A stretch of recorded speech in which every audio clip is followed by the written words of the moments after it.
बिस्मिल्लाहिर्रहमानिर्रहीम। सूरह फलक। नूर की पनाह में। हमें कुछ चीज़ें अच्छी लगती हैं और कुछ चीज़ें बुरी लगती हैं, लेकिन वाक़ईन हमें नहीं पता कि कौन सी चीज़ हमारे लिए अच्छी है और कौन सी चीज़ हमारे लिए नुकसानदेह। यानी कभी कभी हम किसी ऐसी चीज़ को पसंद करते हैं कि जो हमारे लिए नुकसानदेह होती है, और कभी कभी ऐसी चीज़ को नापसंद करते हैं जो हमारे लिए फ़ायदेमंद होती है। हम ये कहाँ से समझें कि कौन सा काम हमारे लिए अच्छा है और कौन सा काम हमारे लिए बुरा? इसका रास्ता यह है कि उस काम के अंजाम पर नजर डाली जाए।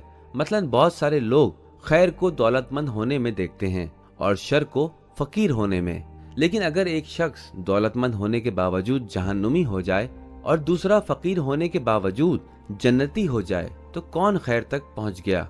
बहुत अच्छा, बिल्कुल सही, वो जो जन्नती है, क्योंकि अंजाम अहम है, न मालो दौलत।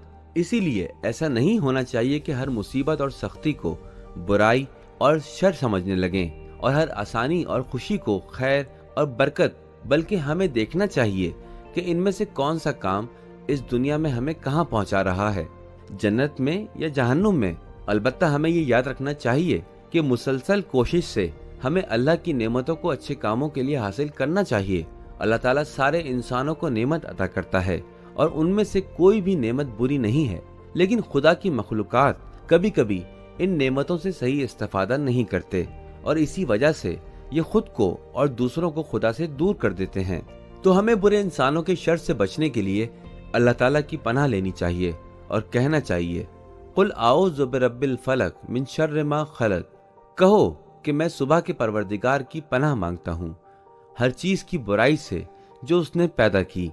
अब हम आते हैं उस शर और बुराइयों के बारे में सोचते हैं। बिल्कुल ऐसा ही है कि कुछ अल्लाह ताला की मखलूकात के शर और बुराइयां इंसान को परेशान कर देती हैं, लेकिन जब ये शर हमारी नज़रों से ओझल हो जाते हैं तो ये और ज़्यादा हमें परेशान कर देते हैं।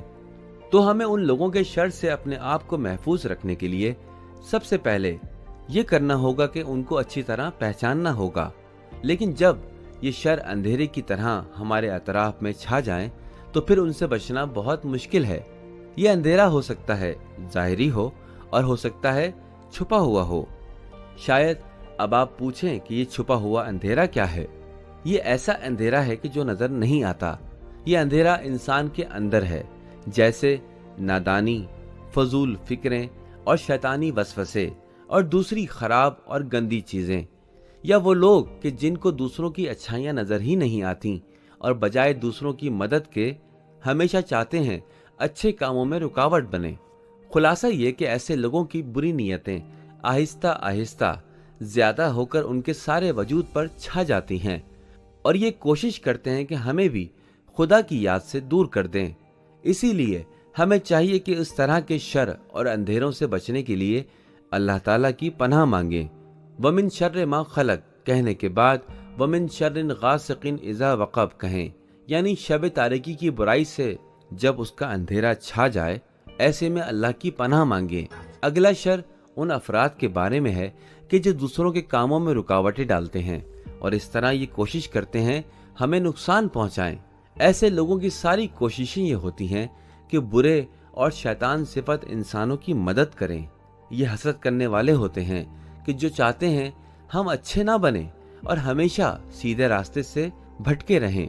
बहुत सारे वो लोग कि जो जादू टोने करते हैं, क्योंकि ये इसी शर की वजह से इस तरह के शैतानी कामों की तरफ जाते हैं, जैसे जादू वगैरह। तो हमें चाहिए कि अल्लाह ताला की पनाह तलब करें और कहें वमिन शर्रि नफ़साति फिल उक़द, और गंडों पर पढ़ पढ़ कर फूकने वालियों की बुराई से। लेकिन दूसरा शर वही हासिद है, अपनी गलत और बुरी नीयत की वजह से चाहता है कि अच्छे इंसानों को नुकसान पहुंचाए। ये वो लोग हैं जो इधर उधर हाथ पांव मार कर हमारी राह में रुकावटें ईजाद करते हैं और हमारी जिंदगियों के खिलाफ साजिशें करते हैं। ये लोग बिल्कुल अल्लाह ताला को पसंद नहीं करते। अल्लाह बचाए हासिदों से जब वो हसद करते हैं। अब आते हैं कि अल्लाह ताला की मखलूकात के छुपे हुए शर के बारे में क्या किया जाए। हमें कोई और रास्ता नजर नहीं आता मगर ये कि हम अल्लाह ताला की पनाह तलब करें और उसी से पनाह मांगें जिसने खुद उनको खल्क किया, और वही है जो सबसे बेहतर हमारी मदद कर सकता है। वो खुदा کہ جو خود نور اور خالق نور ہے بہتر جانتا ہے کہ حاسدوں کے ذہن میں کیا چل رہا ہے اور کس طرح ہمیں ان کے شر کے مقابلے میں محفوظ رکھا جائے۔ اسی لیے سورہ فلق کی آخری آیات کو پڑھتے ہیں، وَمِن شَرِّ حَاسِدٍ إِذَا حَسَد، اور حسد کرنے والے کی برائی سے کہ جب وہ حسد کرنے لگے۔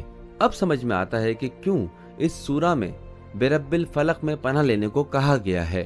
فلق وہی صبح کی پہلی سفیدی ہے کہ جو ہمیں رات کے اندھیروں سے نکال کر دن کی روشنی میں داخل کرتی ہے۔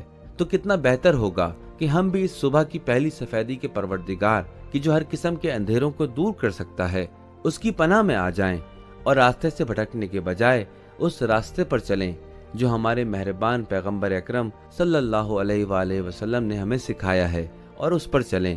انہوں نے خدا کے حکم سے ہمیں طریقہ بتایا ہے اور فرمایا ہے، میں صبح کے پروردگار کی پناہ مانگتا ہوں ان چیزوں کے شر سے کہ جو خلق کی گئی ہیں۔